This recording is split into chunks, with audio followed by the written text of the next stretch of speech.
তা আমরা পদ্মা সেতু নিয়ে কথা বলবো না, কি নিয়ে কথা বলবো? আমরা কি ওনার কাপড় চোপড় নিয়ে কথা বলবো?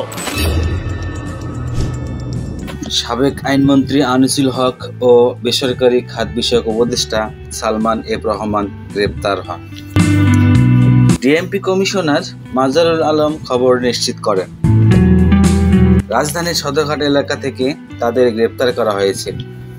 ধারণা করা হচ্ছে নদীপথে পালানোর চেষ্টা করেছিলেন তারা। মাইনুল হাসান আরও জানান, নিউ মার্কেট থানার একটি মামলায় তাদের গ্রেপ্তার দেখানো হয়েছে।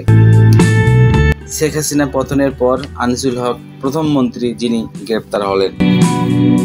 অন্যদিকে সালমান এফ রহমান পূর্ণমন্ত্রীর পদমর্যাদায় শেখ হাসিনা উপদেষ্টার দায়িত্ব পালন করেছিলেন। তারই কামিয়েও শেষ রক্ষা হলো না এফ রহমানের। কোটা সংস্কার আন্দোলনের ঘিরে মুখে পদত্যাগ করে দেশ ত্যাগ করেন জননেত্রী শেখ হাসিনা। এরপরে মন্ত্রী ও অন্যান্য নেতারা আড়ালে চলে যান। এখন এদের কি হবে সেটাই দেখার বিষয়। আমিনুল ইসলাম বুলবুল, ইবনাত, ইউটিউব অনলাইন।